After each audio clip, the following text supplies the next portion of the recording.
I'm Josh Liston from On the Bubble podcast, an oral history of television fandom, part of the GonnaGeek network, just like the show you're checking out now. Shows on the network are individually owned, and opinions expressed may not reflect others. Find other awesome geeky shows at GonnaGeekNetwork.com. This is the official GonnaGeek.com show. Here we run down the latest news and happenings in the world of geek.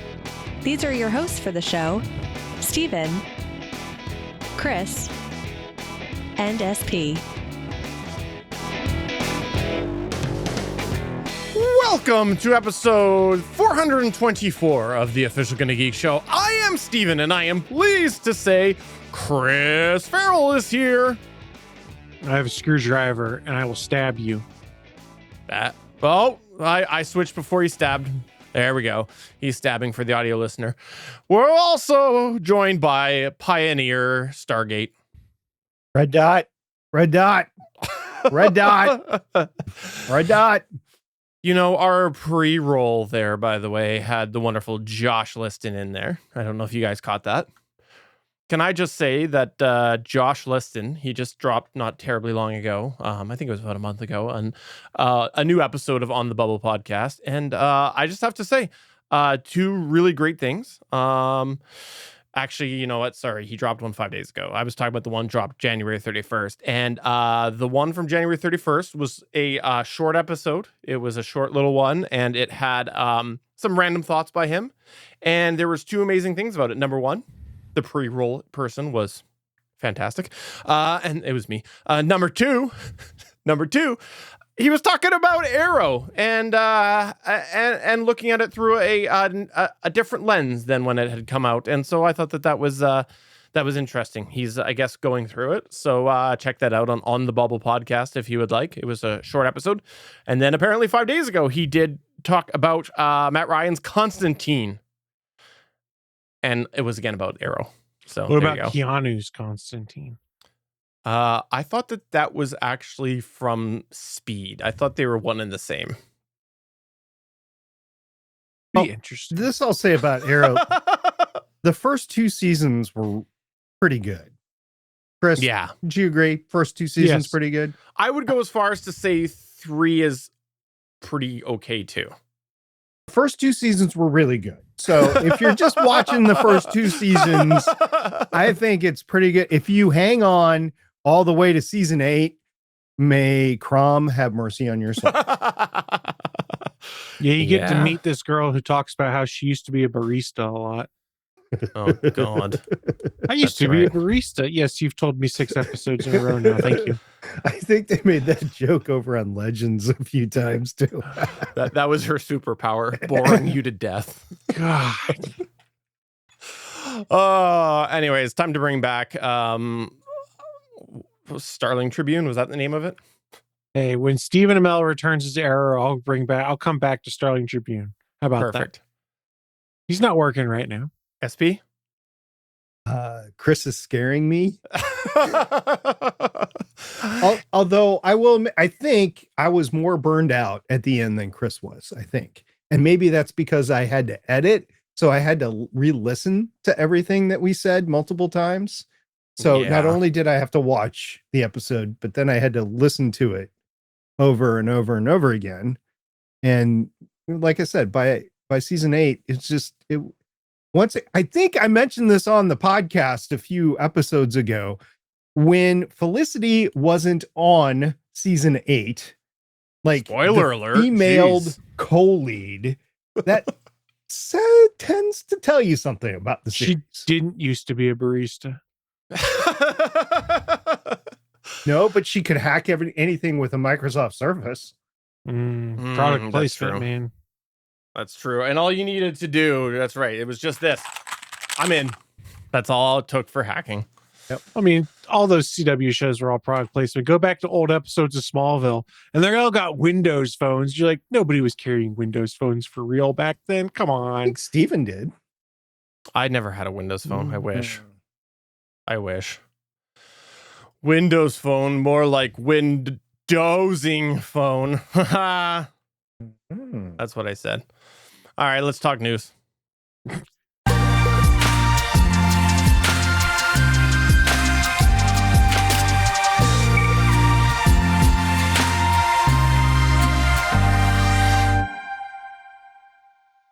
I like to think that was one of the softest segues that I've ever done on this show. I think that was genius. I'm certainly shocked. Almost as genius as the Artemis 2 update is. Yeah, so Artemis was on Arrow a few episodes, and let's see, her second, she was a member of Team Arrow, and her second episode, I'm trying to remember. Was she a barista? No. The daughter of late John Sharp and Mary Sharp. She was a former student of Star City High School and one of Hive's unwilling test subjects. After the death of Laurel Lance, again, spoiler, she started imitating her idol's alter ego, Black Canary. Hashtag no Laurel, no Arrow. That's a callback. That was Artemis? That was Artemis. That was Artemis. Wow. Oh, the whole thing. So crazy. Anyway, what we're talking about is Artemis 2, the rocket and the space mission, not Artemis from Arrow. So Artemis 2, I don't know if you guys saw it or not, but they had a wet dress rehearsal a week ago Monday, and it didn't go well. I heard about that. Did you hear? Did you see it? I did not see it, but I was following it, and I heard it was really not good. And then wasn't there 2 not good things about it? There's several not good things about it. So anyway, what happened was it like streamed on the stream, the industry watcher sites for about, well, it was so long that they had to go over their 12-hour limit and they had to start a new stream. So it was at least 15 hours, if not longer. I think it was close to 18 hours before they called it. No bueno. And because of that, and I'll go into a little bit about what happened, but because of that, they are no longer launching in February. And I guess the launch window in February would have been the 12th, I think was the last day. So as we record this on the 9th, we're a few days away from that, but it's not going to launch this month because, they did not have success. What happened is they had some leaks, some hydrogen leaks that happens when you get older. Yeah. Not enough outhouses or what? No, it's apparently didn't seal up correctly, could not hold it correctly. So the pressure was not contained and it kind of leaked out, and they tried to fix it. They couldn't fix it. Now, since then, today, they announced that they have completed repairs on a couple of the seals, a couple of the old rings on the fueling system. But yeah, so they missed February, and now they're going to have to launch in March, which the launch windows in March are March 6th, 7th, 8th, 9th, and then the 11th. And then they have a backup opportunities in April. Basically, it's on a monthly cycle like that. And they really only have about 5 launch periods per month, 2-hour windows per month that they can launch in. That's it. If they miss it, they got to go another month. Now, it's supposed to be a 10-day mission, and it will test the Orion's capsule's life support systems with the 4-man crew and then go around the moon. But they're going to have a wet dress rehearsal, a successful wet dress rehearsal before they do. I have not heard of a scheduled date for the second wet dress rehearsal before they give the mission the go ahead. Now, NASA's new administrator, we'll call him new for a while, although I think he was confirmed in December and it's now February. So not really sure we could call him new, but it's like a honeymoon. You get like 6 months, right? Okay. So NASA's new administrator, Jared Isaacman, acknowledged the flight rate issue after Monday's wet dress rehearsal failure. And he said, quote, "The flight rate is the lowest of any NASA designed vehicle, and that should be a topic of discussion," unquote. Interesting. Yeah. So basically, we've seen since the original Artemis mission, we've seen 11 Starship launches. We've seen 2 New Glenn launches, both of which had a higher rate than 1 per year. Matter of fact, the rate is higher than 1 per 3+ years, almost 1 per 4 years. So when you don't launch a rocket system in a while, it's not just the rocket that has problems, it's the ground systems that have problems because you're not using them all the time. You don't know if they work. You don't know if they don't work. You don't know if they work under pressure, that sort of thing. And that's what the wet dress rehearsal was about. It was to test the procedures and the systems. And in this case, the systems failed. I don't know if any procedures failed or not, but basically Jared's saying, I don't know if this is going to be the rocket of our future, because if we're only launching one of these every 3 years, that's not good enough to sustain a human presence on the lunar surface or on Mars or anything. So one possibility, by the way, I don't know if you guys know this yet. I do, but I don't know if you do, is that the Orion crew vehicle can be mated. It was designed, the rocket was designed to mate the Orion capsule to Blue Origin's New Glenn rocket, which is reusable and would allow for more frequent flight rate. Now, you'd get slightly less performance out of New Glenn, so you couldn't launch as much mass directly to orbit, but you could launch the capsule, and then you could send up some other sort of system for all the, you know, the stuff that you're going to need on the lunar surface, the consumables, the gear, all that sort of stuff. It could go up on another rocket, either on another Orion capsule or maybe another system. You know, New Glenn's going to have their own lander. You're going to have Starship, human landing system, that sort of stuff. So I don't know what will happen long term, but I know SLS probably, like, we might see more Artemis missions, but they might not be on SLS. They might be on another reusable heavy lift rocket. That could be interesting. Yeah. Only time will tell what NASA will decide what its path will be. And honestly, Congress too, because they get a say because of money. Anyway, what do you guys think of the possibility of not using SLS, but using another rocket system, whether it's New Glenn or not? What do you guys think of that? Well, let me ask you this. So SLS, that is all public funded? Yep.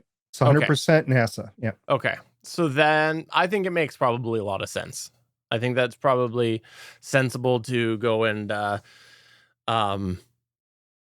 get your infrastructure outside of the public space, so that way you could potentially have multiple private contractors building compatible accessories for it, so to speak. Do tell what accessories you're talking Rockets. Okay. Yeah, no. Or, you know, maybe you have like the extra battery pack in there or something like that. You go with the upgraded 5,000 milliamp hour battery. That should get you basically the nuclear reactor that NASA's trying to put on the lunar surface. Exactly. Yeah. No, but jokes aside, I do actually think it makes sense. If it's not going to work, then you just start to pivot and figure out a way to do it through the private sector. Stephen, you don't go to your local airport and get on a Canadian government-owned plane that's been, you know, designed, manufactured, purchased, and everything by the government. Might be a you Canadian... don't. No, I don't. I do. Oh. Like, what aircraft does the Canadian government, make? I've signed an NDA, not allowed to talk about it. Okay, that makes a lot of sense then. Mm-hmm. How about you, Chris? What's your thoughts? I think NASA should use whatever SNASA is using. And what is SNASA again? Remind me. Secret NASA.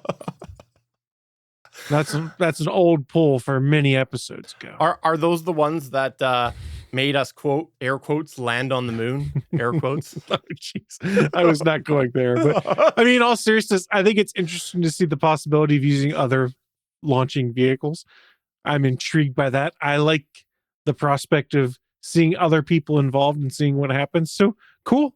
Let's see some launches. Let's see some rockets go up and hopefully not go boom. Stephen, do you remember a guy by the name of Mad Mike?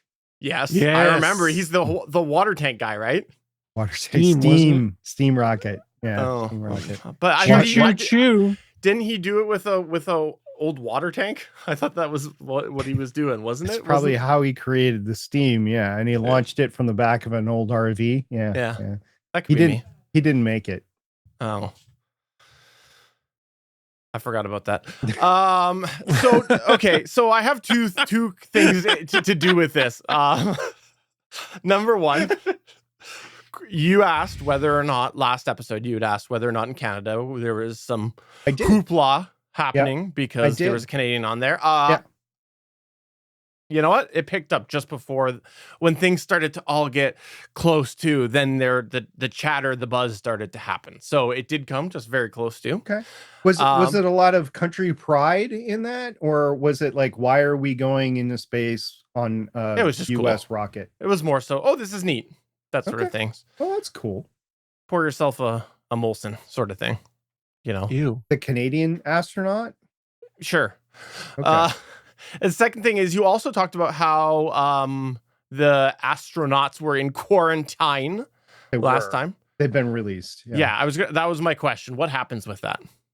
Oh, they get released. They have to go to quarantine 14 days before the launch. So if the first launch date possible right now is March 6th, it would be 14 days before that. So later in February. So they're free and clear to celebrate Valentine's Day however they want. Although you brought up last time, and I didn't see it in the show notes, so I'll just bring this up right now. Crew 11 is scheduled to launch on Thursday now, February 12th.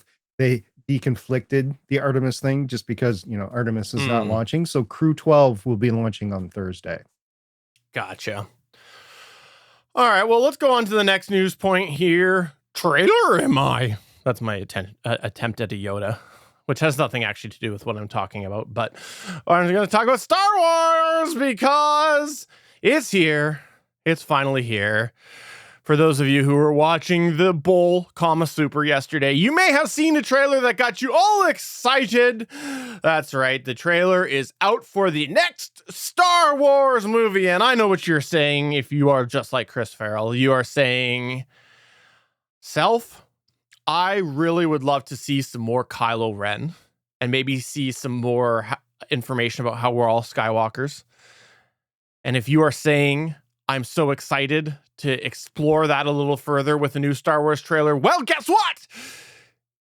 It's not happening because this is actually about The Mandalorian. The Mandalorian trailer hit the airwaves yesterday. It's been long awaited, and the official full trailer did come out yesterday. The movie is titled The Mandalorian and Grogu, and it debuted the full trailer yesterday, as I said, and it's going to star Pedro Pascal, perhaps in voice only, I don't know. But other cast members include Sigourney Weaver, Johnny Coyne, and Jeremy Allen White. So this movie is not going to be on Disney Plus. No, it is going to hit the actual big screen, and it's going to come out on May 22nd. So my question for you guys is, what did you think of the trailer? And also, do you think Disney is going to be more inclusive of Star Wars fans who haven't followed The Mandalorian and associated shows religiously? Or do you think they're going to continue on their recent trend, sort of post-Disney Plus, of just not being able to figure out how to balance any form of franchise storytelling but between diehard fans and casual fans? Chris, you mind if I go first? Proceed. Trailer wasn't new. It came out at D23 in September 2025. I thought The it was teaser the teaser during the Superb Owl was new and a riff on the Budweiser's Clydesdales, but the trailer, you'd seen it, that it links to. I thought that it came out new. Nah, it's been out for a while. Oh, Yeah. well, that's disappointing. Yeah. I let you go with it right to the end so I could hang That's fine. with it. He's the dream crusher. That's okay. I am. So, but you asked a question. No, so Chris, we're good. We're done. No, Next Chris, news point. Next Chris, news point. Go ahead. You can answer the question, Chris.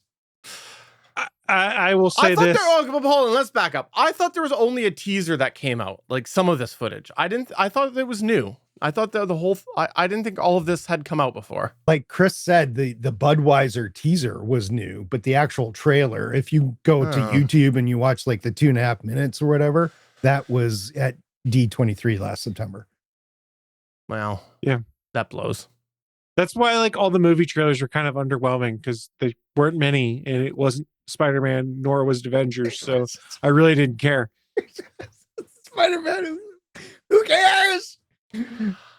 Actually, most of the trailers or teaser, most of the commercials sucked. It was all AI, Yeah, they're pretty bad. crypto, betting.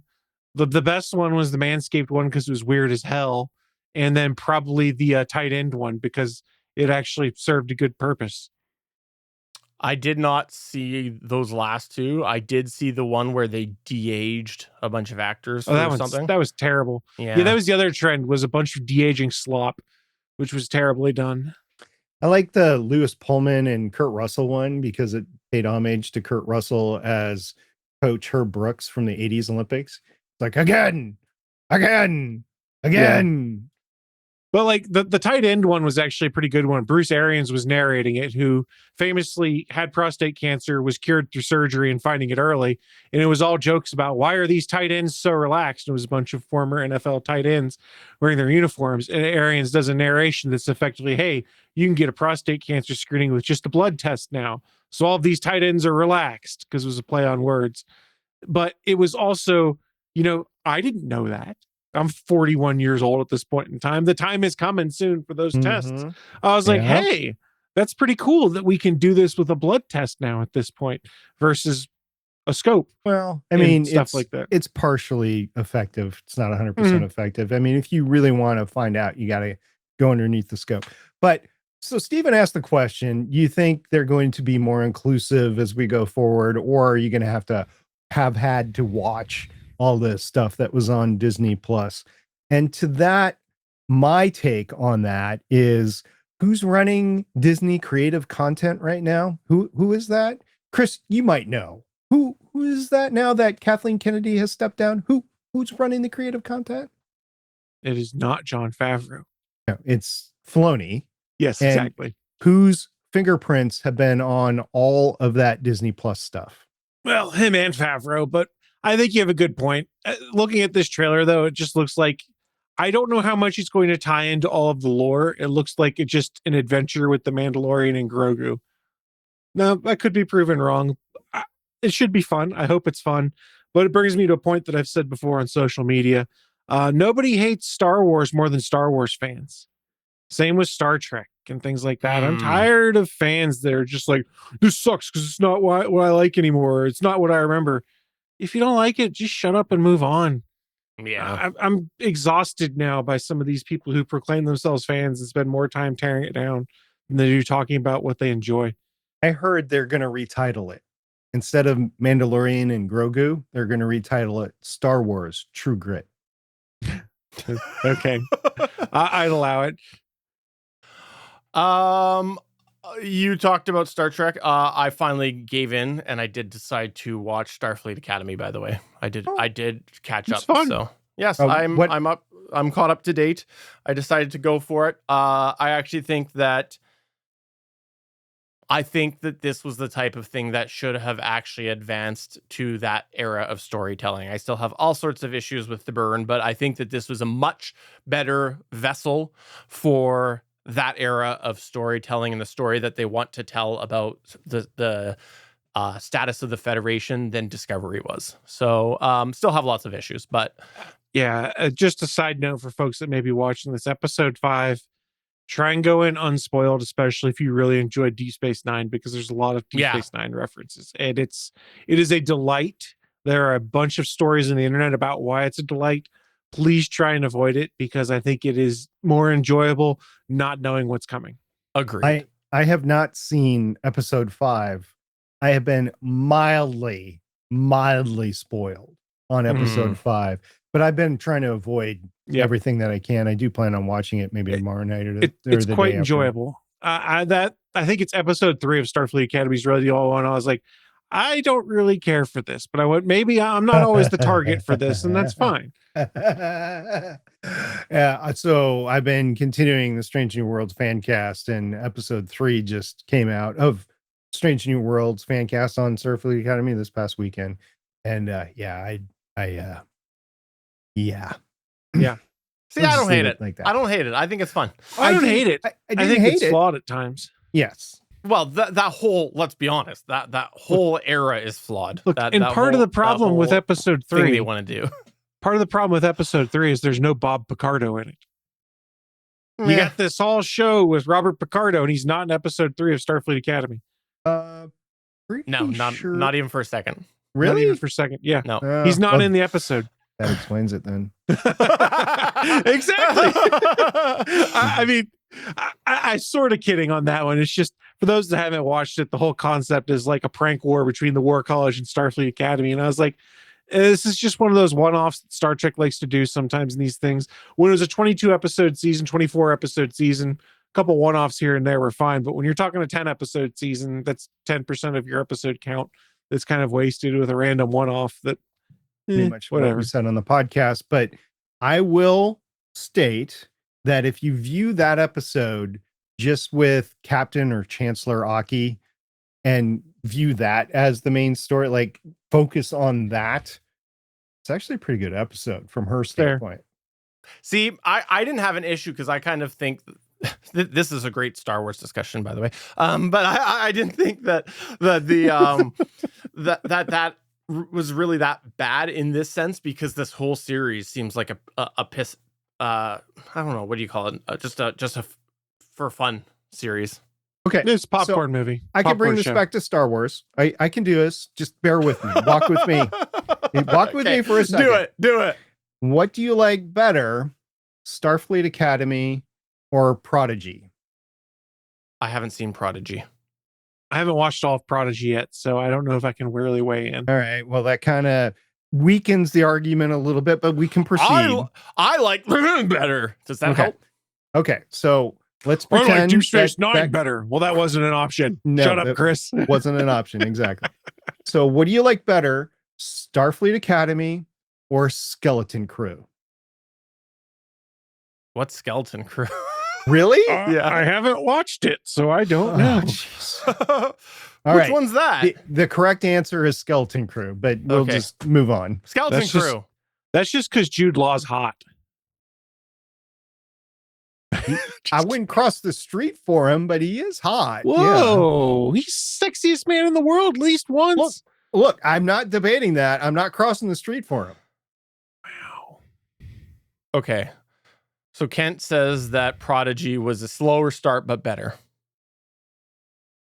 Okay. So Kent, what do you like better, Prodigy or Skeleton Crew?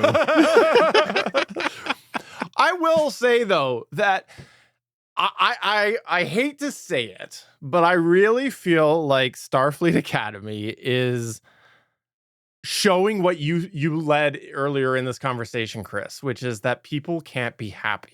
Because Discovery, everybody complained how serious it was, and now everybody complains that this is useless or off the rails or not a traditional Star Trek. And it's like seems like there's no happy medium there anymore. Look, you want to know what my harshest criticism is of this current generation of Trek? I hate the starship design. All of them. They're ugly. Because I'm like, where's the pylons? Where's the cool curves and swoops that all of these ships have? Programmable matter. It's programmable matter. That's what the thing is. Okay. So, one of the many reasons I don't like the time jump.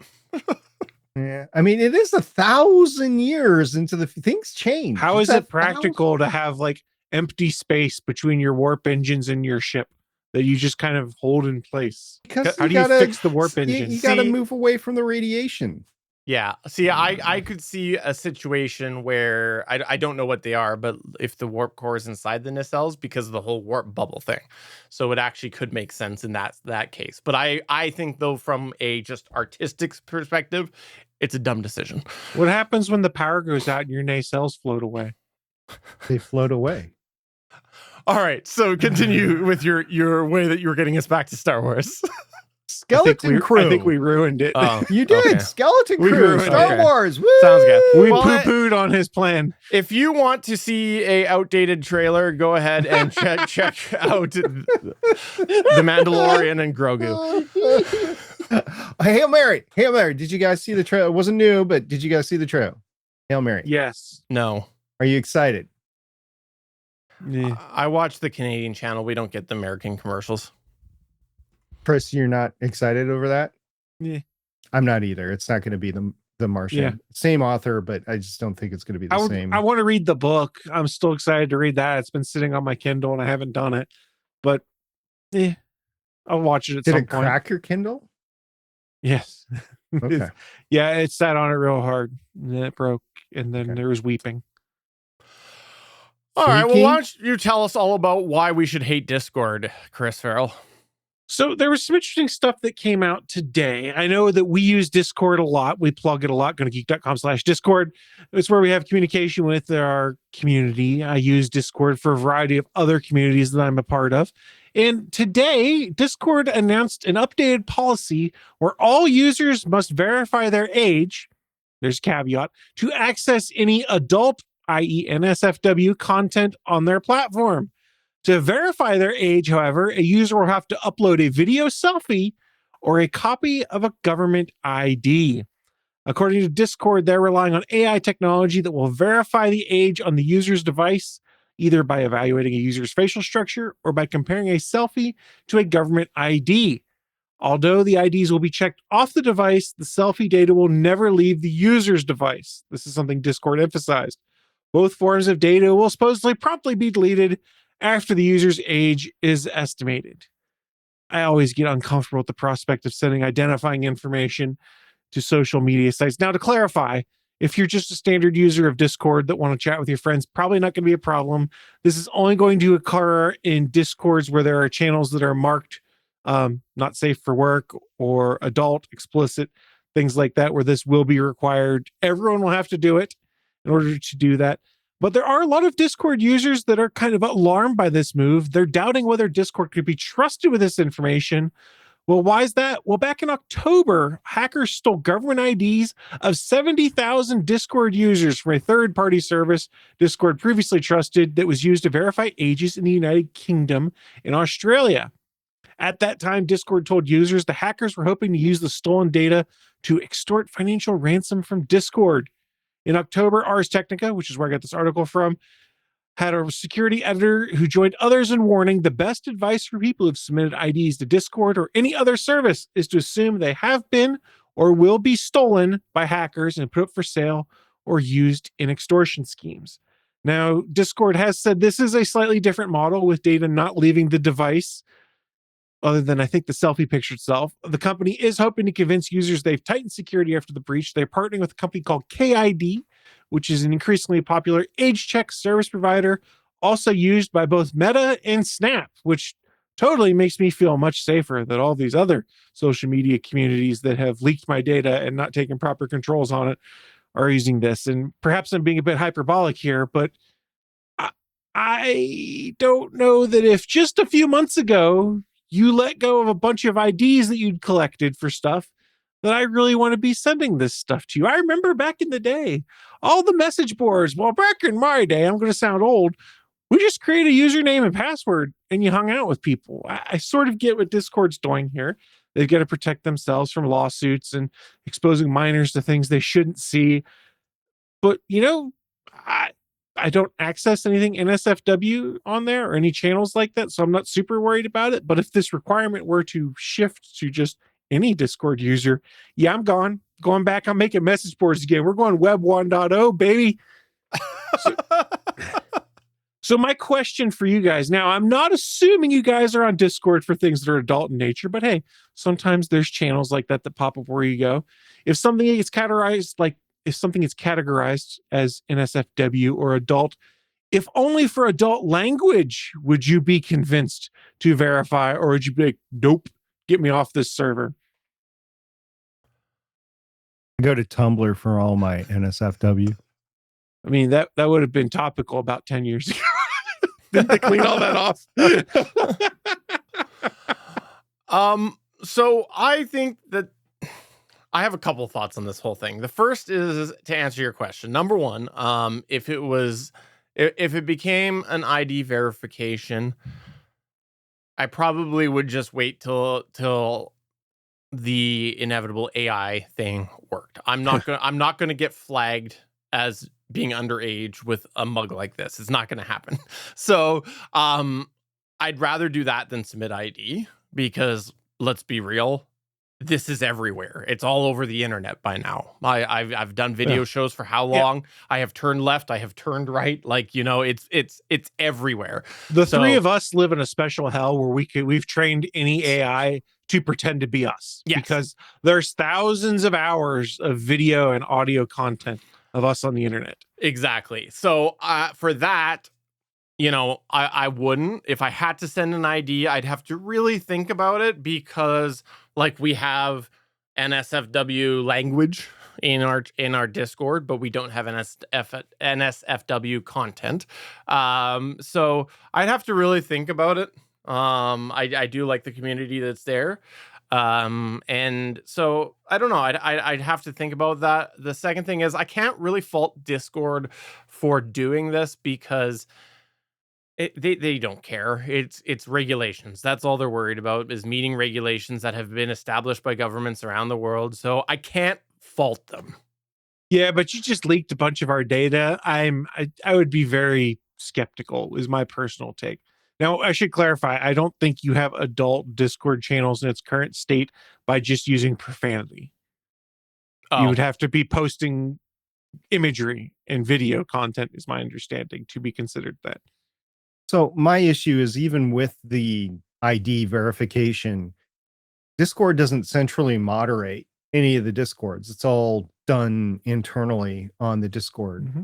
So my concern with even something that's NSFW is you could, after the verification, erroneously find yourself in something like Discord covered their ass. That's all they care about. Well, did they, if they're not moderating Discords that might have that sort of content on it? Historically, that seems to have done the case when it comes to pulling that kind of content off of Discord. And this seems to be a further tightening of the protections for themselves, would be my take. Well, again, I don't think it fully, so it covers you from being underage seeing it, but it doesn't cover them from content that is illegal. Well, what I think they are trying to do here, my conspiracy theorist that's bouncing right off that point, is I think that they are trying to not get lumped in with the Facebooks of the world and the other platforms that are currently being hounded by many different governments of and the YouTubes, because there's so much out there right now about the damage that's being done by these social media platforms to youth. And so I think the Discord is trying to continue to slide under the radar as much as they can. I know that they have been called on a few different times, but the thing is, right now they're not looked at in the same way as Facebooks and YouTube and other social media, TikToks. And so I think that they want to continue on. So they're trying to preemptively cover off as many government regulations as they can worldwide, because then it becomes a whole other mess if they have to get lumped in with them. Facebook is roughly in the same boat. And the reason I say that is my Stargate Pioneer Facebook account was blocked by them. It still exists. I get freaking emails about it all the time that I can't turn off because I can't access the account to delete it or anything. But they wanted my identity, same thing that Discord's doing right now. They wanted me to prove my identity, and I refused to do it in association with that account. So they blocked me from accessing that account. Same sort of thing that Discord is doing, the same thing. Yeah. I'd say it's a little different, though, because theirs was because they wanted you to have your real name so that they could market it, as opposed to this one, which is about an age thing. So it's... Was it? I mean, so yes, first it of was, all, because you it was not anything to do with age. You acknowledging the market thing is new, or at least was new since the original, because you were like, I don't know if we can say that at the time. Now that you're acknowledging. Yeah. Mm-hmm. Oh, well. I don't think we ever hid that. I think you've talked lots on Better Podcasts I have, about how it was marketing. But you've never actually okay. So anyway, yes, I believe that. But also since then, I think they've done a lot of age stuff, which they've done secondary and tertiary identification since then by accumulation of data on the name and your photos and stuff like that. So they proved your identity through other means rather than the direct identification. Well, if you are somebody who thinks you're going to be affected by this, or you have kids that are going to be randomly asking you if they could verify their ID as an adult, you now know what's going on, and you should come to our Discord and say, "Oh, my kids tried to pull one over me and say that they wanted to watch NSFW content without telling me that." Because you know that's what's going to happen. It's just like Roblox. They just want to get my age. No, it's not. Anyways, next news point here. ET phone home? What? Yeah.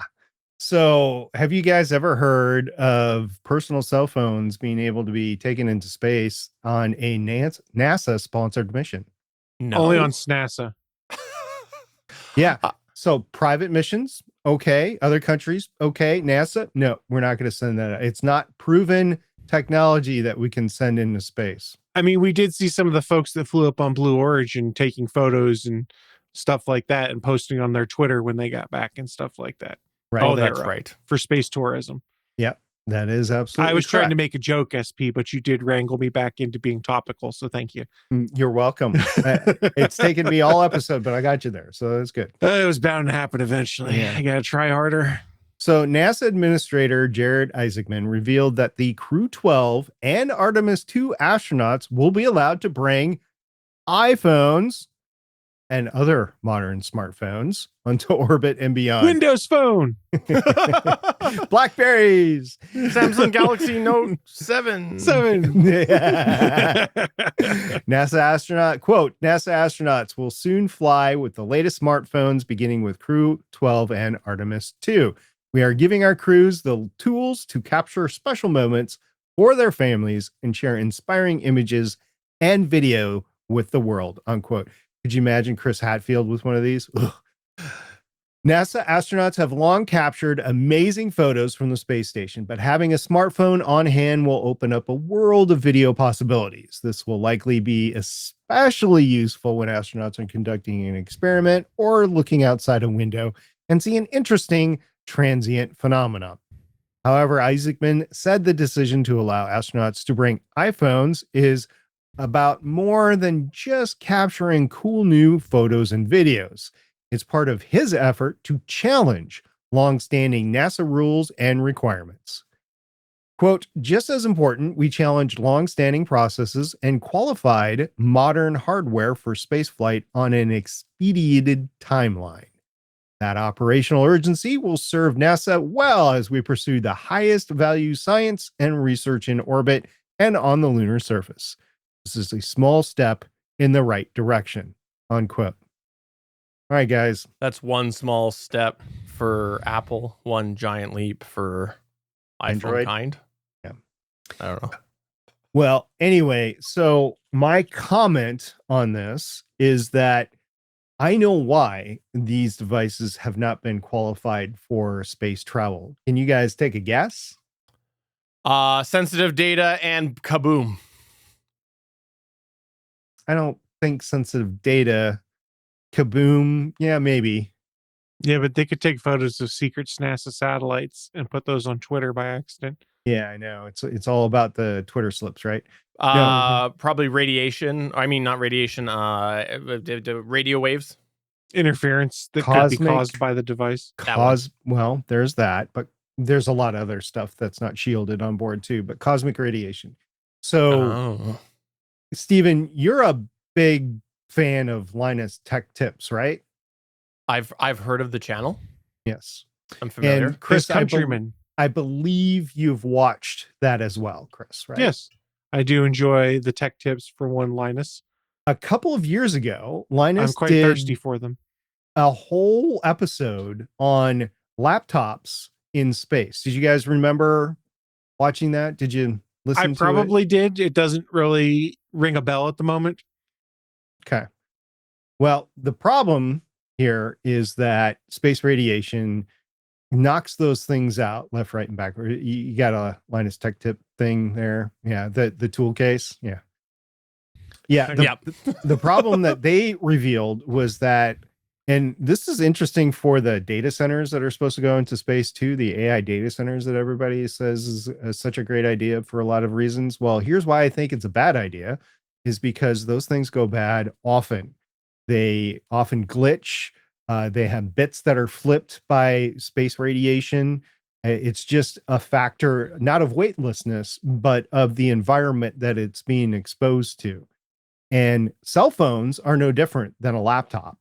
Underneath, it's unshielded. It is just an open chip. It's open storage. And I would think, and that's why it takes a while to qualify something to go into space, by the way, is that you need to make sure it's shielded and capable of continuing operation during its planned mission timeframe. So this will be an interesting experiment.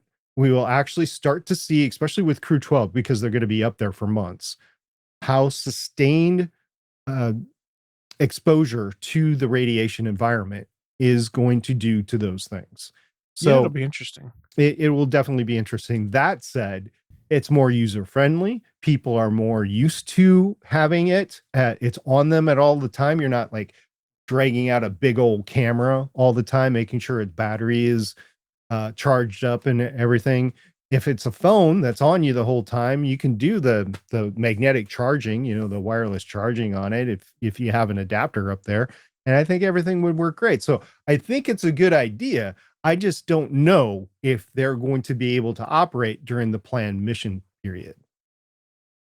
Yeah, obviously the number one concern that I would have is whether the radiation is going to cause damage that causes safety concerns. Like, that would be the number one question that I would have. But let's assume that we won't. I think that it's super smart of the idea of challenging this norm, because if you can be developing an app for an iPhone to replace developing actual government hardware, how much better is that going to be in user friendliness, like you said, but also in just the ability to apply that across multiple different purposes. So, maybe it is something that we have in a short time, the space station, and we have a moon base, or we have whatever, right? We have multiple space stations. It's better than just unique actual hardware if you've already got technology that does a lot of what you need. And, iPhones are used in governments across the world anyways, so why not? Obviously the safety concern is number one though, but I think this is smart. I think that's a really good thing to look into. And hey, imagine if you were a blue bubble in space. How awesome would that be? Yeah, but do you want to get Cylons? Because this is how we get Cylons. We're going to irradiate smartphones, and that's going to be the first Cylon, and then we're all dead. That's fine. We ain't got no space travel enough to travel across the galaxy. Chris, you're not wrong. A lot of not flat earthers and those that believe in evolution say that life evolved largely from the aspect of molecules and then living tissue being irradiated by gamma radiation. So you bring something into space, you have less of that, inherent shield protecting from the Van Allen radiation belts, and you might get a transformation of let's say a smartphone into something like, I don't know, Soundwave, and then you get Megatron, and then you get bad things like toasters that transform into things that are going to kill you. So do they get Wi-Fi in space? Like, is there a Wi-Fi hotspot on the International Space Station for them? That's a good question. I don't know. I used to know the answer to that, and I can't tell you yay or nay anymore. I don't know. Because as a standalone, I think they do.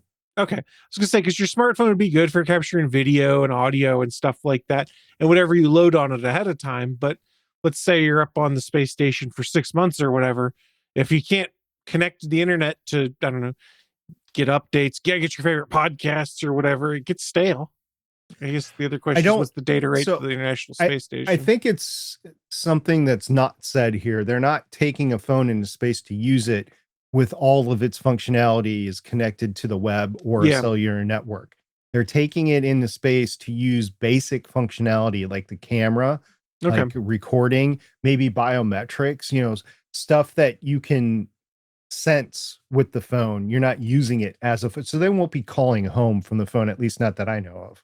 But see, that was going to be my question, was actually Wi-Fi related as well. So do you know off the top of your head what, well, actually doesn't matter, I'm sure, but when I think about this, I was going to ask you what the orbit, how do you say that? The orbit height? Although, like what's the measurement of elevation?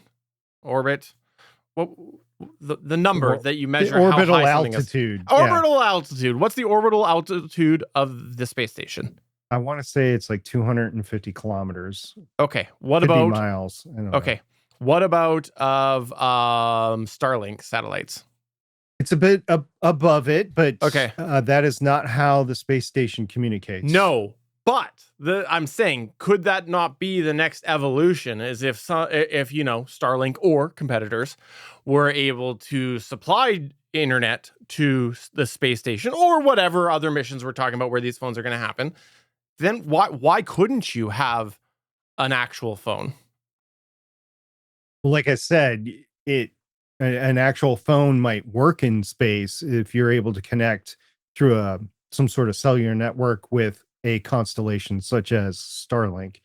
But my concern would be long-term health of the electronics on board the phone itself. Well, so it might work for a little bit, but it's not going to work for an extended period. It's going to fry itself, basically. So I guess the follow-up question then is the government going to buy them new phones upon their return if they get They're fried? not. So I've seen some stories and whatever, and they're talking about it. They're not actually taking their phones into space. Okay. They're taking a phone that has been loaded with certain Loaded and preset for it. Sorry, I got put in that mindset because we started talking about the Blue Origin stuff, and those guys were not in space long enough probably for there really to be any kind of damage to their devices or anything like that in that space tourism effort. But it put me in that mindset of thinking similar to that, right or wrong. Oh, they're just taking their device like these guys did that were in space for 10 minutes. Yeah, it would make sense that they wouldn't be taking their own for. And as Stephen pointed out, safety would be my number one concern, particularly the lithium ion battery on board.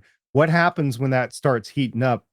Do you just eject it into space? Do you have to contain Throw it out it? the airlock, to quote Laura Ross. Yeah, right. Airlock it. Do you contain it with some sort of, explosive containing device? I mean, what do you do to prevent the International Space Station from having a fiery mess? I wonder if there's if they are doing an iPhone, if they're working with Apple for what's that other battery type that everywhere outside of North America seems to be going towards? What is it? Silicon carbon? Silicon carbon? MKBHD just did a video about it. I can't remember though. Yeah, but apparently they're safer than lithium ion batteries. So I wonder if they'd use something like that. I don't know. Random theory. Well, let's move on to the next news thing here because, if you can send your iPhone to space, why don't you send your HomeKit to the future as well? And the future is updating your HomeKit, because if you've not updated your Apple HomeKit platform apps yet, you want to do that because we are recording this today, February 9th, 2026. And apparently, as of tomorrow, February 10th, Apple will end support for the original HomeKit architecture. Back in May of 2025, Apple said that it was going to end support for its original Apple HomeKit architecture. And they had said that it was going to end in November, but they did postpone this back in November and said they're pushing it out till February. The new home architecture has been in place since 2022. So it is, it's been around a while, but apparently when this launched, didn't know anything about it. Apparently when it launched, there was a lot of problems with it and it didn't get the best start, but now they're all in on it. So you do need to make sure that you are all up to date. And if you are all up to date, guess what? You're going to get extra features like activity history, guest access, and even support for robot vacuum cleaners. So that might be a good indicator you're on the new one if you have a robot vacuum cleaner and it's all supported in there. To upgrade, all users need to do is make sure that their Apple hardware that is using this is all up to date with the software. Hardware needs to support either iOS 16.2, iPad OS 16.2, Mac OS Ventura 13.1, TV OS 16.2, or Watch OS 9.2 or later. Apple devices that aren't able to get this just won't be able to connect to the new architecture, and I guess it becomes e-waste. So I want to ask you guys here, have you ever used any of the Apple Home stuff, specifically the HomeKit stuff? Not just the, the third-party apps that are compatible with the Apple Home, but the actual Apple HomeKit stuff, the platform that actually does the local communication. Have you ever used any of that in your ventures? And secondarily, have you used any of the Apple Home stuff at all on your devices? So, Steven, I'm glad you asked this. I've been giving a lot of thought, and here's what I'm going to tell you. No and no. Well, there we go. That was an easy one. So I've got everything tied up into smart things right now, in all honesty, jokes aside. And I don't really want to migrate to HomeKit because things are working reasonably well in smart things, and I just don't want to rock the boat because it's, you guys know, it's such a pain in the ass to migrate things to a new platform. And I know that some of us had to do it when we got off of Wink years ago before it turned into the trash heap that it is now, that it took a good afternoon plus to migrate all of my devices. And unless there's some tool to easily migrate from smart things over to HomeKit, it is not worth my time. Just not. I have to say myself, I've used the Apple HomeKit stuff just in passing a couple of times. My kitchen smart thermostat is actually running on it, and I'm using an emulator on my Home Assistant to do it. But HomeKit, I don't know if it was the old or new one because it was a long time ago. My experience was it was actually pretty good. It was really solid and reliable and fast and local. But I haven't done too much with it. But it seems like people who use it swear by it. I know I can't remember who it is. In our Discord, we have somebody who recently in there said that they've gone all in on it in recent. People who are all in on it seem to like it. Yeah. And maybe if I hated the experience I was having, or I was having issues, I'd be more open to it. But again, why rock the boat if everything's working as it's expected right now? I just don't want the headache of trying to fix everything again. Makes sense. I really don't. And how about you, to our number one Apple fanboy on the podcast, SP? I think that the title belongs to you now, as our late podcasts have demonstrated over the past few months. I do have audio that I could play if you are so inclined to. I am not. Okay, so you concede that you are the number one Apple apologist on this podcast? I will never, ever, ever doubt that I am conceited. Okay. So, just to make sure, to check, to not lie on this podcast, I got my trusty iPhone 17 Pro Max or XL or whatever it is, and I found the Home app by searching for it because I have no idea where it is on my phone. I opened it up and I found that I have nothing connected to it. That's too bad. There is a grid forecast for my area. There is a Discover Home badge, basically saying that you've never used this before. You might need to figure out how to use this app. And then a little area that says add accessory. So no, I don't use the Home app. Well, then maybe people should come to our Discord and tell us all about it, because I know there's people in our Discord that have talked about it, but why don't you come over and say you guys are all idiots for not using it? That's what you should do. Come on over to GonnaGeek.com/Discord. Yes. All idiots. Yes. All idiots for not using that. That might be just yet another reason that we're all idiots. Add it to the list. Yeah, just put it in the queue. All right. Well, moving from HomeKits to a kit, let's talk about Chris's news point. It's all about physical education. That's what PE Gate is. No, it's not. So we're going to talk about something that is both funny at first glance, but then gets really weird. And I talked about it in another Discord community I'm in just because it was so strange. And I figured it was timely now. Whoa. I thought you were only in our Discord. That was my understanding. You're cheating on us? Of course. Jeez. Of course. We're in a poly relationship here, okay? All right, fair enough. And poly would indicate that all parties are consenting, and I don't want to get lumped into that. I'm pretty sure you guys are all in multiple Discords. Maybe, but not in yours. You don't know that? You don't know all my socks who I pretend to be on the internet? That's why I don't want that age verification thing to come to me, because then I'll have to admit that I am Steven Jonger #1 fan 52. Don't even know what a sock is. So. Yeah, I don't want to know about your poly socks. That's like an old message board term for people's fake accounts, was a sock. Oh. Wow. Okay. All right, let's get into the news. Go deal with your crusty socks. This is another interesting story. Hey, guys, it's the Winter Olympics as we record this right now. And we know that in the past, in both Summer and Winter Olympics in professional sport, that many athletes may have either skirted or broken the rules to gain competitive advantages. Coming around the time of these Olympics, we're now hearing about a new way that some male competitors may be trying to gain a competitive advantage, but it requires some, how do I put this, personal modification that might be pretty uncomfortable, just to be frank. So what are we talking about here? Wait a minute. There's articles circulating the web right now. Go ahead.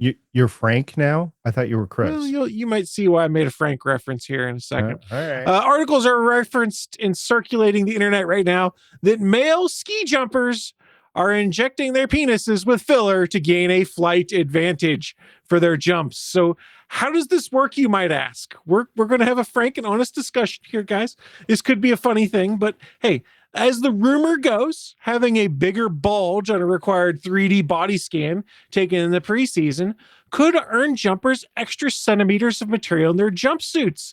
And a suit's larger, how do I put it, nether regions provide more surface area to glide with. Even a small increase can make a satisfying difference in this sport, supposedly. A 2025 simulation-based study published in the journal Frontiers in Sports and Active Living suggested that every 2 centimeters of extra fabric in a ski jumpsuit could increase drag by about 4% and increase lift by about 5%. On a jump, the extra 2 centimeters of fabric amounts to an extra 5.8 meters of distance, the simulations found. Now, this may seem strange. You'd be like, oh, I don't think that would work. Well, we have seen instances in the past with skiers and their teams altering their uniforms to gain illegal advantages. Last year, 2 Norwegian Olympic medalists, I would try to say their names, but I would butcher them, so we'll just not say them. And 3 of their team officials were charged with cheating after an anonymous video showed the head coach and suit technician illegally restitching the crotch area of 2 of the jumpsuits suits to make them larger.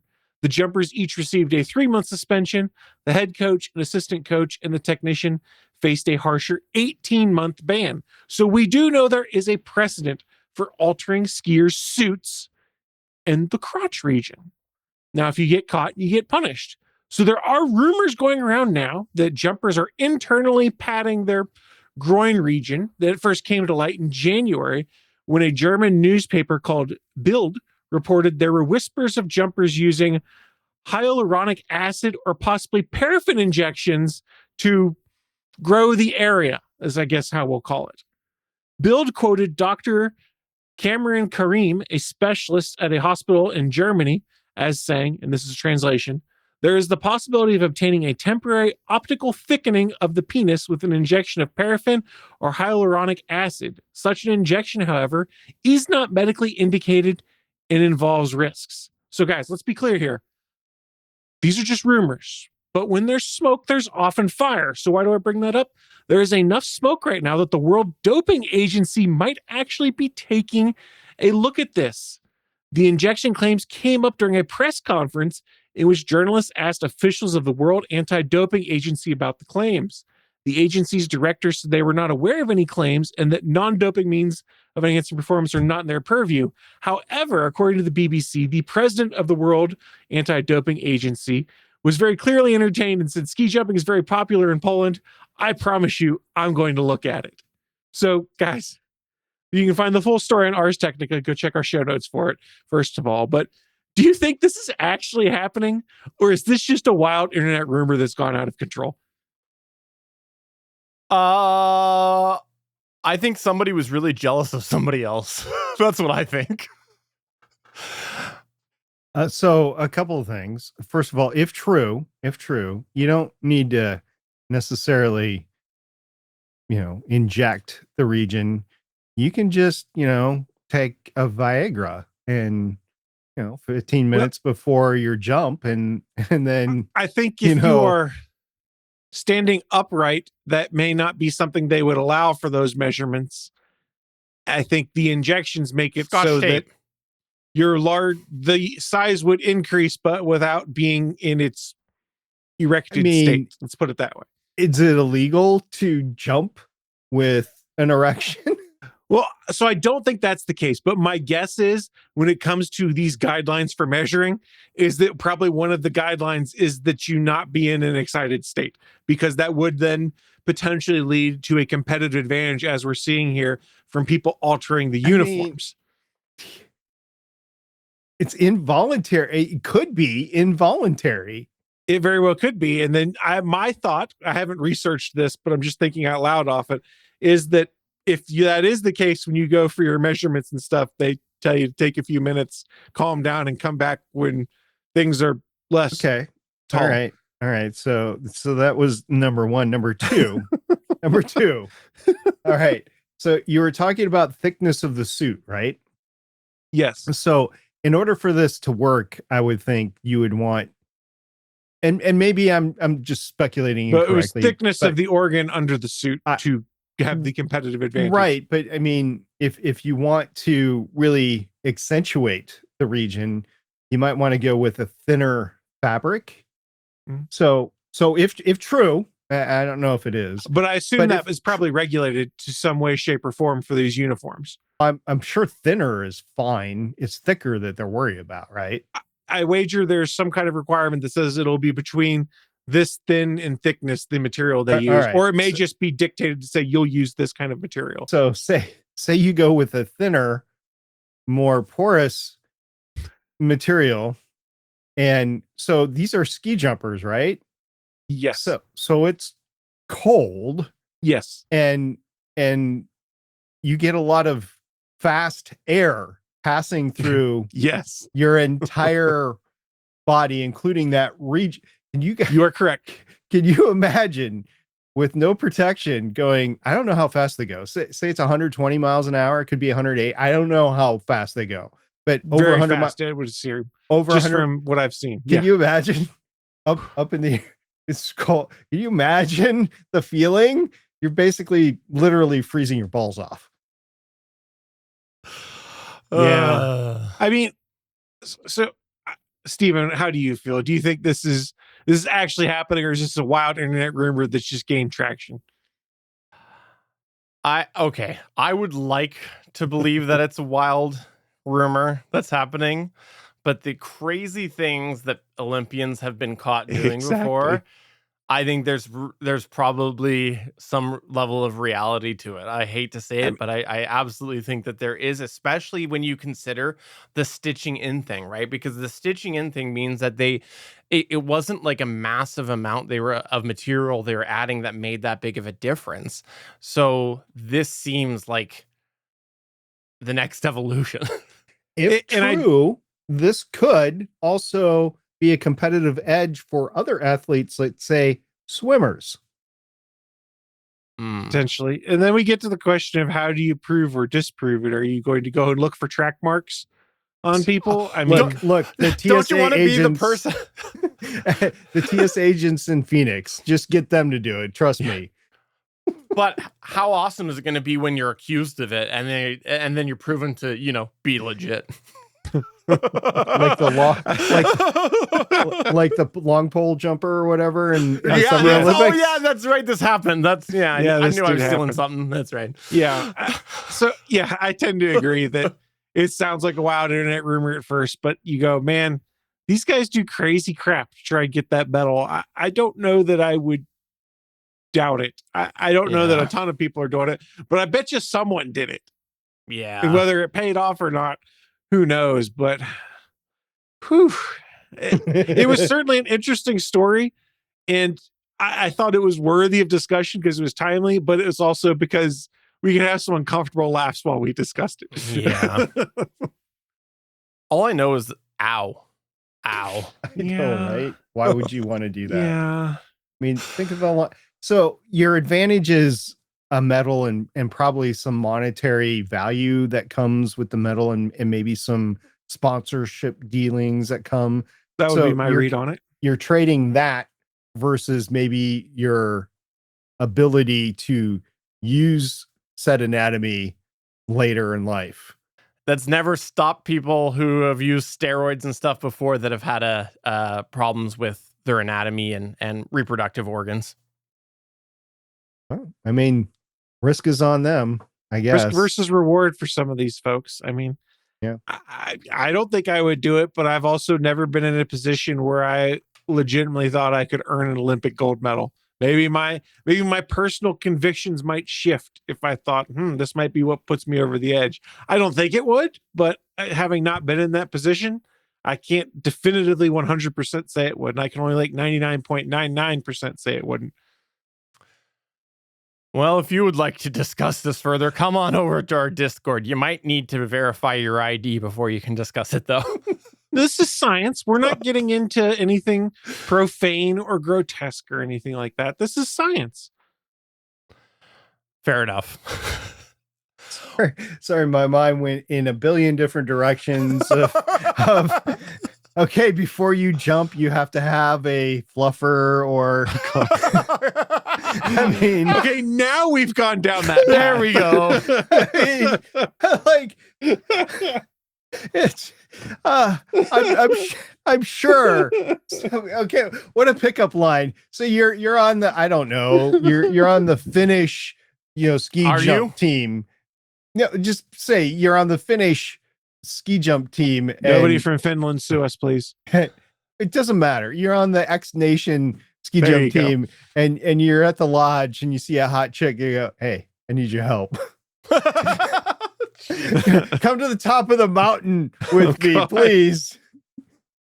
Well, we should point out that practice. The competitive advantage isn't necessarily for when the event is going on; it's for when you're being measured and scanned for your suit. So you will probably have the effects of the injection potentially having run its course, ideally, so that then you have that looser material to give you that extra lift. You're not necessarily doing the ski jump with the enhancement in effect, for lack of a better term. I'm sure that some athletes have experimented. Yeah. Isn't that what the Olympic towns are all about? What the Olympic villages? They gave up on the cardboard bids this time around. I saw that. But that's gonna wrap up another episode of the official GonnaGeek show. No. If you have enjoyed or suffered through any of our topics, please come to our Discord over at GonnaGeek.com/Discord. We would like to have you over there chatting with us. We are continuing on every other week-ish, assuming there's nothing that gets in our way. So that means that we are recording this today on February 9th. And that means, in theory, we'll be recording on February 23rd, a Monday. Maybe. We'll plan on it, and we'll tell you otherwise if it's not going to be the case. But that's our goal, and we'll see where it all ends up. And we would love it if you come to our live Discord while we record. And also, while you're there, you can check out some of the other awesome podcasts that are on the GonnaGeek network, as well as the awesome people in the GonnaGeek server. There is a lot of fun people there, talking lots of geeky topics. Chris Farrell, is there anything that you would like to plug or promote today? No. Nothing you want to plug? I got nothing. Just enjoy sports, folks. Enjoy sports. NSP, I know you mentioned it in passing, but you are doing a different podcast, not on the GonnaGeek network, but it is about Trek, Star, and that goes along with Pioneer, Stargate. Yeah, it's Strange New Worlds fan cast. We're doing a season on Starfleet Academy. We'll do Strange New Worlds season 4 when that comes out later this year. So it's just kind of fun doing a podcast on Star Trek. I do miss podcasting on the GonnaGeek network, and I do believe if you're a part of the network, and we've talked about it before, there's a hidden channel on the Discord only for GonnaGeek podcasters. I did pose a question over the week. I think it was Friday. I did pose a question on Friday about a podcast. Yeah, So. but here's the problem. In order to view that channel, you have to send your government an ID to Discord. All right. Hey, I just want to point out to everybody that despite what you might think, that last news story wasn't brought to you by me, and it shockingly wasn't brought to you by Steven.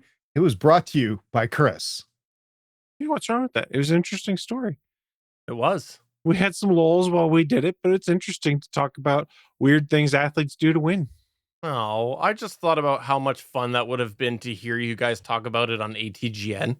That would have been off the rails. Would have been a lot more graphic, I bet. So, for episode number... Wait.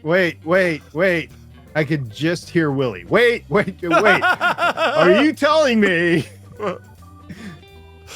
So, for episode 424 of the official GonnaGeek show, I'm Steven saying, don't enhance yourself there. I'm SP saying, more humans in space coming soon. I'm Chris, and I regret nothing.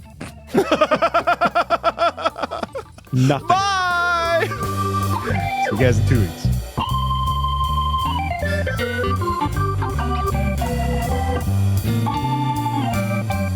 Thanks for checking out another episode of the official GonnaGeek.com show. If you like the show, please give us a 5-star review in Apple Podcasts or a thumbs up on YouTube. You can always join us for our live recording sessions at www.geeks.live. And remember, you can find our full back catalog at GonnaGeek.com/show. If you're itching for more geeky content, check out other shows on GonnaGeekNetwork.com. Voice work was by Emily Prokop of the Story Behind podcast. That's it for this episode. We hope to see you back again next show.